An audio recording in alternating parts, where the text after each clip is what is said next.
Hello friends, welcome to a new topic today. In this chapter, we are going to learn about the first thing, which is neuromuscular blockade. So what does this neuromuscular blockade mean? Here, during general anesthesia or in any type of anesthesia, we will have to, especially in general anesthesia, we will have to intubate the patient. So for intubating the patient, we will have to have all the muscles in our body to get relaxed. Even in surgery also, we have to relax the muscles for proper visualization of field and proper surgical aspect. We will have to relax the muscles. So for relaxing the muscles, we use this neuromuscular blockades. Okay, so how are you going to first monitor the neuromuscular monitoring? Okay, neuromuscular monitoring is done by three things. One, we have the most common stimuli for neuromuscular monitoring is strain of 4. Okay, what is the most common stimuli? Most common stimuli is strain of 4. What is strain of 4? In strain of 4, we give 4 stimuli. In strain of 4, we give 4 stimuli of equal intensity. We give 4 stimuli of equal intensity. If we give 4 stimuli of equal intensity one by one, the response that we get is strain of 4 response. Okay, then where do you test? Most common nerve in which we test this neuromuscular monitoring is ulnar nerve. Ulnar nerve is the most common nerve in which we test this neuromuscular monitoring. Then strain of 4 ratio, we have something called as strain of 4 ratio. This is more than 0.85 reversal. Okay, so reversal of strain of 4 ratio is more than 0.85. Okay, anyways, these two are very important. Then we have neuromuscular blockade. So how is there neuromuscular blockade? So first, how is there depolarization? How does the muscle depolarization occurs? You should know first that before you go into the neuromuscular blockade. Before blocking it, we should know the proper normal action of muscle, right? So if you see, we have, this is the nerve terminal and this is the muscle. Okay, that is the nerve terminal and this is the muscle. Okay, on the muscle we have receptors, that is M receptors, muscarinic receptors. Okay, now what actually happens is acetylcholine, okay, acetate will combine with choline, which is entered in from outside into the nerve terminal, and this forms acetylcholine, which goes to the synaptic vesicle, and from this synaptic vesicle it is released outside. And this acetylcholine, in the muscle we have NM receptor, and nicotinic type of muscle receptor is present. So this acetylcholine will bind to this NM receptor and it causes depolarization of the muscle. Now these neuromuscular blockades will block this. Either they block this NM receptors or they block this acetylcholine. Okay, now based on their muscle of action, method of action, we have divided all neuromuscular blockades into two types. So these neuromuscular blockers are of two types. One, we have depolarizing. We have two types of neuromuscular blockers. One we call as depolarizing neuromuscular blockers. Second type we have non-depolarizing neuromuscular blockers. Okay, in depolarizing neuromuscular blockers, these have persistent and prolonged depolarization of nicotinic cholinergic receptor causes muscle paralysis. Depolarizing neuromuscular blockade is seen in persistent and prolonged depolarization of nicotinic cholinergic receptors that will lead to muscle paralysis. Whereas in non-depolarizing blocker, it is a competitive antagonist. Here mainly this is competitive antagonist. In non-depolarizing blocker, it is competitive antagonist. Here in depolarizing, there is prolonged depolarization. In depolarizing blocker, you have prolonged depolarization. Okay, so in depolarizing neuromuscular blockers, there is persistent and prolonged depolarization of nicotinic cholinergic receptors that causes paralysis. So if you see in depolarizing blockers, there are fasciculations are seen. So if you see the differences, fasciculations are present in depolarizing blocker. Post-operative myalgia is seen in depolarizing blocker. Okay, but train of 4 response is seen in non-depolarizing blocker. Train of 4 response is seen in non-depolarizing blocker. Then train of 4 ratio less than 1 is seen in non-depolarizing blocker. Train of 4 response is seen in depolarizing blocker. Train in non-depolarizing blocker, train of 4 ratio that is B by A is less than 1 is seen in non-depolarizing blocker. Okay, neuromuscular monitoring is required in non-depolarizing blocker, and post-tetanic fasciculations are also present in non-depolarizing blocker. So these are important things. So train of 4 response is seen in non-depolarizing blocker. Train of 4 ratio that is equal to B by A is less than 1 is seen in non-depolarizing blocker. Neuromuscular monitoring is done with the help of non-depolarizing blocker, and post-tetanic fasciculations are seen in non-depolarizing blockers. Okay, then we will see what is train of 4 response or train of 4 stimulus means. So if you see, we give 4 stimulus of equal intensity. If this is the, we give 4 stimulus of equal intensity in equal amount of time. Okay, then B is the last stimulus or fourth stimulus, A is the response produced by first stimulus, B is the response produced by last stimulus, A is the response produced by first stimulus. Okay, B by A is train of 4 ratio, right? That is the response produced by fourth stimulus divided by response produced by the first stimulus is called as B by A. Normally, if you see these 4 stimuli, normally without any your neuromuscular blockade, these 4 stimuli will bind to the acetylcholine. Whatever stimuli which you give, all these 4 stimuli will bind to the acetylcholine. So once, all these 4 stimuli are given, they will reach the nerve terminal and they will release the acetylcholine, and thus the acetylcholine will bind to the muscle junction, and this will result in activation. So all the 4 contractions of equal amplitude are obtained. So train of 4 ratio B by A is 1 normally. Okay, so this is how normally you see train of 4 ratio is equal to 1, because the acetylcholine is released and the released acetylcholine will produce the equal amount of response for all the 4 stimuli. Okay, then if you see in depolarizing neuromuscular blockade, what happens in depolarizing neuromuscular blockade? In depolarizing neuromuscular blockade, even here you give 4 contractions. Okay, the acetylcholine, here if you see,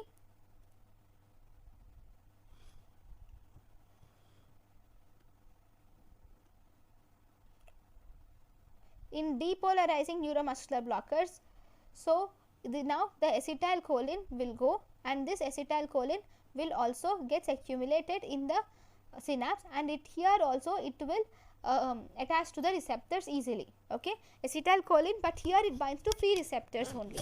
Okay, so once it binds to free receptors, here the train of 4 response will be again equal to 1. In depolarizing blocker, train of 4 response is equal to 1, because here in depolarizing blocker there is no problem in the acetylcholine, right? Acetylcholine is normally present. So this depolarizing blocker, what actually happens is the receptors are normal. See, in depolarizing blocker like succinylcholine, the pseudocholinesterase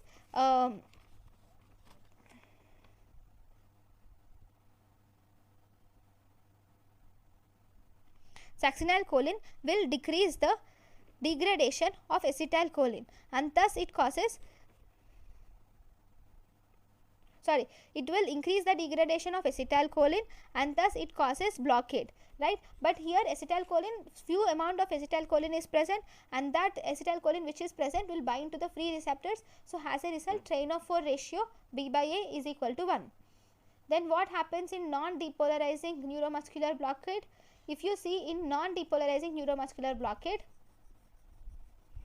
here in these, so non-depolarizing neuromuscular blocker, so now we can give IV non-depolarizing neuromuscular. In non-depolarizing neuromuscular blocker, when we give this non-depolarizing neuromuscular blocker, slowly and slowly this non-depolarizing neuromuscular blocker accumulates. Because this blocker accumulates slowly, so more receptors slowly and slowly towards the end, like towards a few minutes, slowly and slowly the receptors are occupied. So as a result, slowly as the receptors are occupied by the blocker, those receptors cannot generate reflex. So as the time progresses, the train of 4 response fades. This type of train of 4 response is called as train of 4 response, that is B by A is less than 1. I think you got something, right? Next there is something called as tetanic stimulus. So what do you mean by tetanic stimulus? This tetanic stimulus will actually increase the acetylcholine duration, acetylcholine production. When acetylcholine production is increased, then there is tetanic stimulus. Okay, how does this tetanic stimulus, what is called this tetanic stimulus? In this tetanic stimulus, we give one single amplitude of stimulus for a prolonged period of time. We give one single amplitude of stimulus for a prolonged period of time. That is called as tetanic stimulus. So what does how does tetanic stimulus, what response will it produce? Okay, the response that it produces in depolarizing and non-depolarizing muscle relaxants will differ. So in depolarizing muscle relaxants, it produces a slow amplitude sustained contractions. It produces slow amplitude sustained contractions, whereas in non-depolarizing muscle relaxant, it produces fading sustained contractions. Okay, in depolarizing muscle relaxant, it produces low amplitude sustained contractions, whereas in non-depolarizing muscle relaxants, it produces fading sustained contractions. Next, if you see in the post-tetanic stimulus, post-tetanic stimulus increases the release of acetylcholine at the neuromuscular block junction. Thus, it increases the response. So, this post-tetanic stimulus, after the stimulus, even after the stimulus, this will lead to increase in release of acetylcholine. Thus, there is exaggerated stimulus response which you see. So, even this differs from depolarizing and non-depolarizing muscle relaxant. For depolarizing muscle relaxant, this post-tetanic stimulus is produces low amplitude tetanic contraction, whereas in non-depolarizing neuromuscular blockers, this post-tetanic stimulus produces exaggerated response. Okay, then on which muscle is the response monitored? This response is monitored on adductor pollicis muscle. This is important. The response which we are talking about is mainly monitored on adductor pollicis muscle, and nerve is ulnar nerve. Okay, now let us learn about the drugs directly. Okay, the first drug which is important here is succinylcholine. Okay, this succinylcholine is a depolarizing muscle relaxant. So this succinylcholine, if you see, it has a faster duration of action. It has fastest onset of action, and it has shorter duration of action. Okay, it is a neuromuscular blocker with fastest onset and shortest duration. The paralyzing dose of succinylcholine is 1.2 to 2 milligrams per body weight. Paralyzing dose is 1.5 to 2 milligrams per body weight. This succinylcholine causes something called as succinylcholine apnea, or we have something called as suxamethonium apnea. So what does this mean? Here, when you give, even sometimes in some individuals, even if you give one single dose of succinylcholine, this produces prolonged apnea. That is the prolonged, respiratory depression. What is apnea? There is prolonged respiratory depression even with one single dose of succinylcholine. Why does this occur? This occurs because of atypical or deficient pseudocholinesterase. So what is this atypical or deficient pseudocholinesterase? Normally, if you see, the succinylcholine is an analog of acetylcholine. So this succinylcholine is metabolized by cholinesterase, okay, and it is degraded, right? In some, that is, it is metabolized by pseudocholinesterase, not the normal cholinesterase, but this is metabolized by pseudocholinesterase. But in some individuals, this pseudocholinesterase is not proper, it is atypical, and as a result, this cannot degrade the succinylcholine. Because this pseudocholinesterase cannot degrade the succinylcholine, even the small amount of dose which you give, even that dose will remain in the blood for longer time, because that succinylcholine which is normally degraded is not degraded, and as a result, this leads to prolonged paralysis of neuromuscular junction, leading to paralysis, and whenever it causes paralysis to the respiratory muscles, it causes prolonged apnea. So if you see, because of this, in these individuals who have atypical or false or deficient pseudocholinesterase, atypical or deficient pseudocholinesterase, they have more than 5 to 15% of succinylcholine is seen at the neuromuscular junction. At the neuromuscular junction, you see more than 5 to 15% of succinylcholine, right? Next, what is the treatment? Treatment in these cases is, you will have to wait. You will have to give ventilation first. You will have to give ventilation, required oxygen supplementation, and then wait till the recovery of neuromuscular junction. You will have to just wait till the whole succinylcholine which has been given in the blood degrades. Okay, then we have to see in the succinylcholine, this succinylcholine produces two types of block. One we call it as type 1 block, and in second we call it as phase 2 block. In phase 1 block, it behaves as normal depolarizing muscle relaxant. That is, here the train of 4 response is negative. Same, the depolarizing muscle relaxant properties are seen in phase 1 block. That is, the train of 4 response is negative, train of 4 ratio is equal to 1, post tetanic facilitation is negative in phase 1 block. Then if you see in phase 2 block, that is seen in phase 1 block, then what do you see in phase 2 block? In phase 2 block, there is repeated doses of succinylcholine is given. It occurs if repeated dose of succinylcholine is given. What happens if repeated dose of succinylcholine is given? When you give repeated dose of succinylcholine, then this will cause cumulative stimulation, one after the other. You have, first there is respiratory depression, okay, then you have given, then it started to recover, but again you have given succinylcholine, it depressed, again it started to recover, again you have given succinylcholine, there is respiratory depression again, again it started to recover, again you have given it. So as this progresses, it has this things go on and on. The cumulative dose, like from the first dose, some of the succinylcholine action is remaining, right? All these doses combine together and it causes prolonged apnea. Okay, so why does this occur? This mainly occurs due to the property of desensitization of receptors. Here this occurs due to desensitization of receptors. Okay, where is this seen? This is seen in this type of block, we call it as phase 2 block. Okay, then if you see, then after sensitization, this after desensitization of receptors, after desensitization of receptors, in this phase 2 block, this succinylcholine will now behave as non-depolarizing neuromuscular blocker. So now it has the properties of non-depolarizing neuromuscular blocker. That is, train of 4 response is positive, train of 4 ratio is less than 1, and post-tetanic fasciculations are present. How are you going to treat it? It is similar to the succinylcholine toxicity. That is, you should give ventilation, sufficient oxygen, and then you should wait for spontaneous recovery. Okay, now side effects. These side effects are very important. Now what are the side effects of succinylcholine? If you see the side effects of succinylcholine, we have dealt some of them. It causes fasciculations. Okay, one, it causes fasciculations because of depolarization. It causes post-operative myalgia. It increases the closed cavity pressures. All the closed cavity pressures are increased.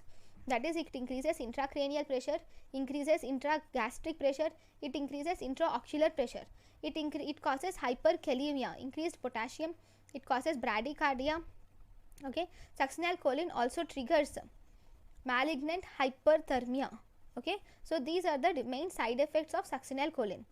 So if there is normal response, normal acetylcholine acts on junctional receptors only, and it causes depolarization, and because of this depolarization, potassium is released, leading to muscle contraction. But here there is increased potassium release, thus resulting in hyperkalemia. Then right, as I have said, in IV succinylcholine, there is more and more potassium is released, mainly due to the depolarization of both junctional and extrajunctional receptors. The receptors which are present in neuromuscular junction, and even the other receptors undergo depolarization, and thus more potassium is released, thus leading to hyperkalemia. Okay, now when do you see this exaggerated hyperkalemia? What are the conditions which will predispose an individual to this exaggerated hyperkalemia? These are the conditions. These include muscular dystrophy, neuromuscular diseases, when the patient has paraplegia, okay, or burns patient or trauma. The patient has muscular dystrophy, neuromuscular disease, paraplegia, burns patient, and in trauma patient there is exaggerated hyperkalemia. Okay, what are the uses of succinylcholine now? This succinylcholine is used in rapid sequence intubation. So, what are the uses? One, it is used in rapid sequence intubation, induction intubation, that is, it is done, rapid sequence induction intubation is done in those patients with full stomach, okay, and those who are with risk of aspiration. Whenever there is high risk of aspiration, then you can do this rapid sequence induction intubation, okay. Then what are the steps of rapid sequence intubation? So, in this, first you give pre-oxygenation, which is mandatory. After that you will give a cricoid pressure through a maneuver which is called as Sellick's maneuver. With the help of Sellick's maneuver, you give cricoid pressure. When you give pressure on the cricoid, because of the pressure on the cricoid, the trachea will be pushed backwards, and as a result the pressure is also transferred to the esophagus, right. The trachea, when it pushed backward, it will compress the esophagus, but because trachea cannot be compressed. Why is trachea not compressed? Because trachea has the rings around it, right. It has tracheal rings around it. Because of the presence of tracheal rings around it, trachea does not get compressed, but esophageal lumen gets compressed, okay. So, as a result, there is no chance that the endotracheal tube will go into esophagus. It directly goes into trachea easily, okay. Then, so that is one thing. Then after this you will give IV thiopentone or IV succinylcholine is given, okay.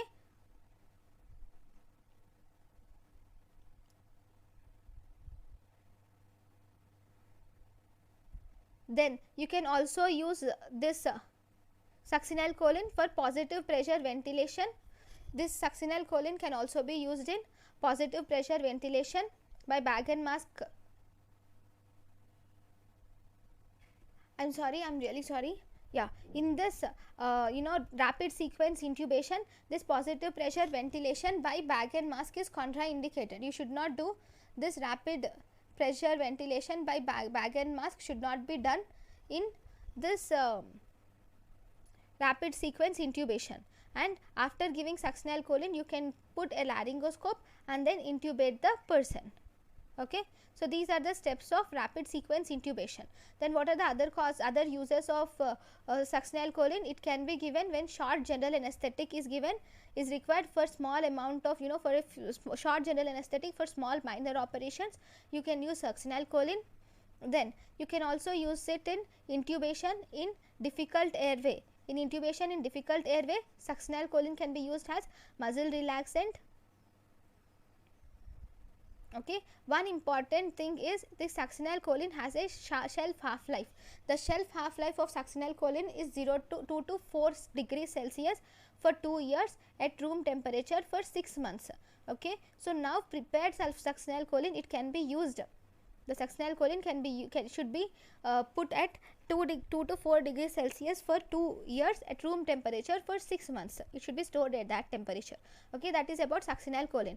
Now, the next group of disorders is non-depolarizing muscle blockers, okay. The non-depolarizing muscle blockers include, we have, these were given different color codings, okay.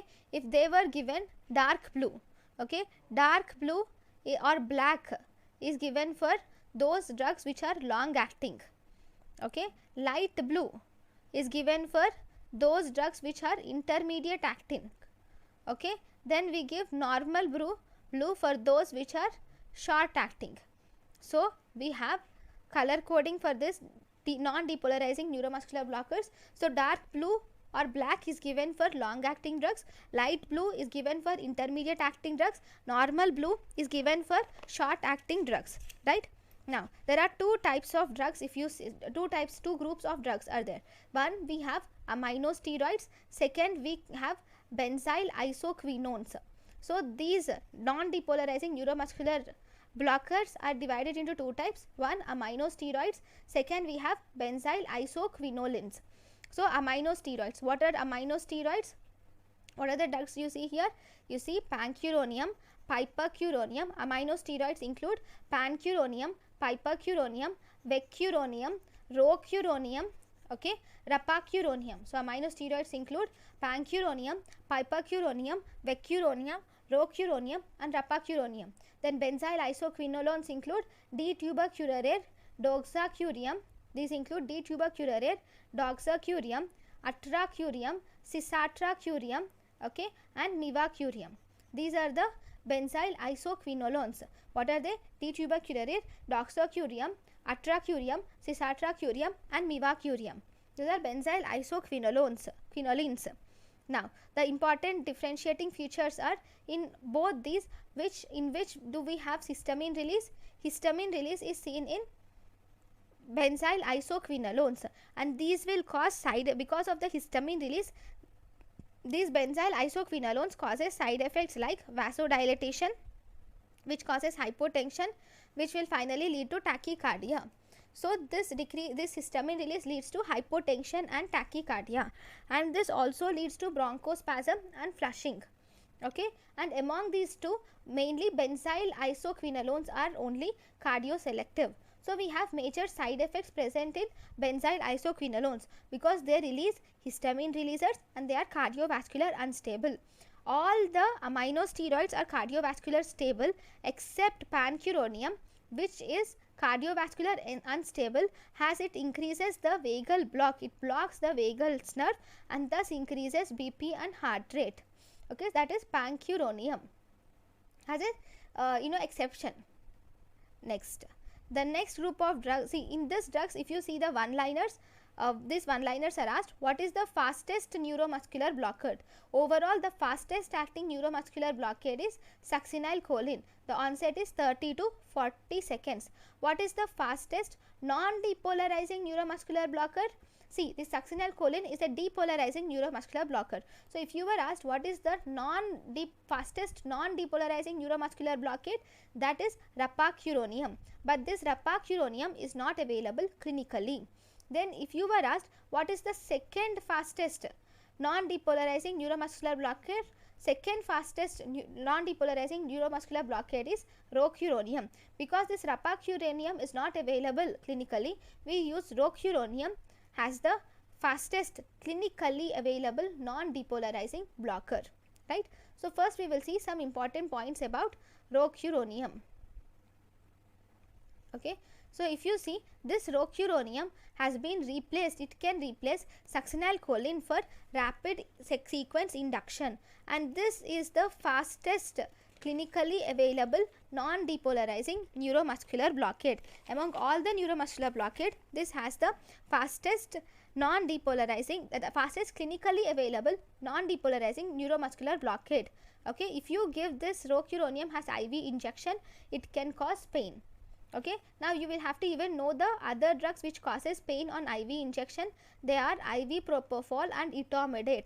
IV propofol and etomidate also causes pain on IV injection. Then we have the next group of drug, which is D-tubercurarine. If you see this D-tubercurarine, it is the first neuromuscular blockade to be discovered.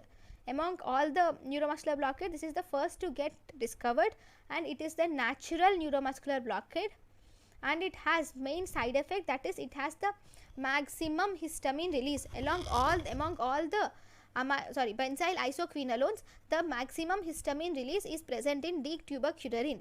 Then if you were asked, you know maximum, then what is the minimum, which drug has minimum histamine release? Minimum histamine release is present in doxacurium, which is a metabolite of D-tubercurarine. So maximum histamine release is present in D-tubercurarine, which is a benzyl isoquinolones, whereas minimum histamine release is present in doxacurium, which is a metabolite of D-tubercurarine. Next if we see atracurium. Okay, this atracurium has one positive effect, it shows Hoffman's degradation. Because it shows Hoffman's degradation, this Hoffman's degradation is a non-enzymatic time bound self destruction of the drug. So the drug gets destroyed on its own. So this mechanism does not require either kidney or renal. So as a result, it is the muscle relaxant of choice in these situations. It is muscle relaxant of choice in acute and chronic liver failure. It is muscle relaxant of choice in acute and chronic kidney disease. It is the muscle relaxant of choice in pregnancy, pediatrics and old age. We have a byproduct. This atracurium will cause a byproduct which is ladenosine. This ladenosine, if it gets accumulated, it causes one dreadful complication which is epilepsy. But this is the drug which can be given in liver and kidney failure. So you should remember. Next, the next group of drug is we have cisatracurium. Cisatracurium is present. Okay, if you see this cisatracurium, what is this cisatracurium? This also similar to atracurium shows Hoffman's degradation. So as a result, it can also be used in chronic kidney and renal failures. But the plus point here is it is a benzyl isoquinoline, right? But it does not cause histamine release. It is a advantage, right?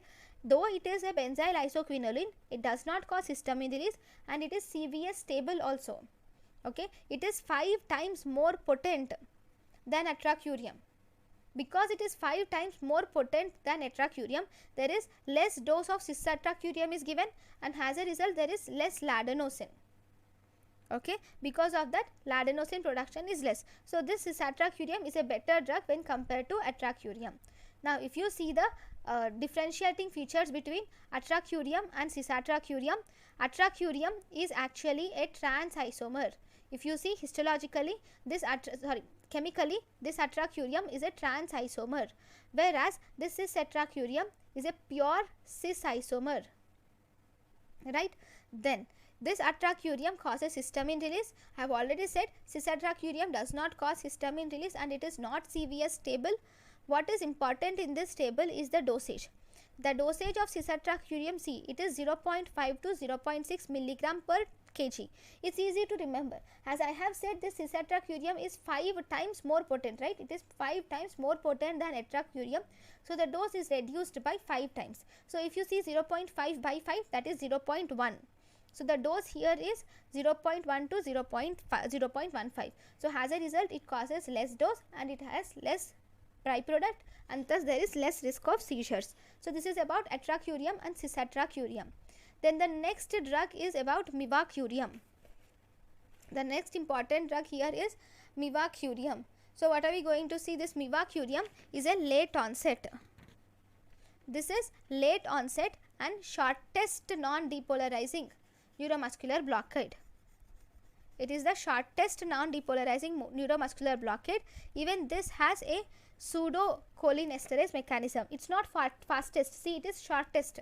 It acts for less duration of time. Okay. Then let us now learn about the drugs which will penetrate the neuromuscular blockers. Drugs are conditions penetrating neuromuscular blockade. These drugs are very important.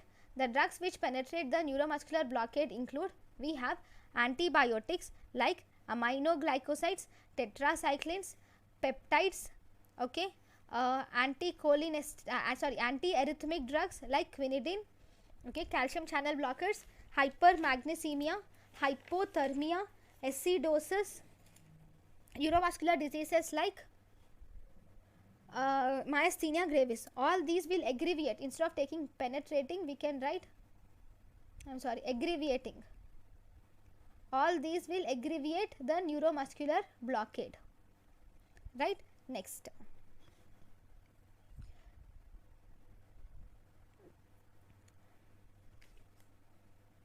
right, the next drug here is about gantencurium. The next drug is gantencurium. This gantencurium is actually a new drug with new class. What is this? This is a non-depolarizing muscular blockade truly, but it is not, it is neither aminosteroid nor is it benzyl isoquinoline. So it is mainly chemically, it is asymmetric mixture of ohmium chlorofumarate. It is asymmetric mixture of ohmium chlorofumarate. It has a single isomer. It is ultra short acting and rapid onset. This undergoes chemical degradation by L-cytosine. It undergoes chemical degradation by L-cytosine. It is pH sensitive for hydrolysis. Remember, it has no hepatic or renal involvement. Right? Even this Gantancurium has no hepatic and renal involvement also. Okay, this is about Gantancurium. Then if we see, we have to learn about the reversible agents. So what are the reversal agents? We have to see the reversal agents include, first we have atropine and glycopyrrolate. Atropine glycopyrrolate will mainly prevent the side effects of neostigmine. See, in the reversal agent, the first reversal agent is this neostigmine. Why? This neostigmine inhibits the acetylcholinesterase and thus increases the acetylcholine. Okay. So the first is neostigmine, is the first reversal agent which will inhibits the acetylcholinesterase and thus increases acetylcholine and thus blocks the neuromuscular neuromuscular relaxation, right? The second reversal agent is sugammadex. If you see, this sugammadex is a cyclic dextrin compound. Okay, this second is a sugammadex which is cyclic dextrin compound. Okay, what does this sugammadex contain? It is similar to aminosteroids. Okay, now this is a direct reversal agent and it acts against aminosteroid group. Because it is similar to aminosteroids, it mainly acts against aminosteroid group. Okay, and on which drugs does it have best action?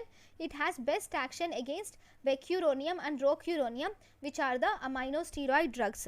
Okay, the third reversal agent which is newly discovered is the third one, which we have,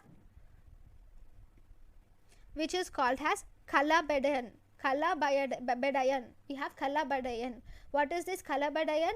This calabedian is a specific reversal agent and this can block both aminosteroids and benzyl isoquinolanes. Okay, this is a non-depolarizing muscle relaxants. It can block both the aminosteroids and benzyl isoquinolines, that is non-depolarizing muscle relaxants can be blocked by this calabedian. Okay, so this is about neuromuscular blockade. Thank you guys for watching my lecture. In the next class we will learn about inhalational anesthetic agents. Thank you.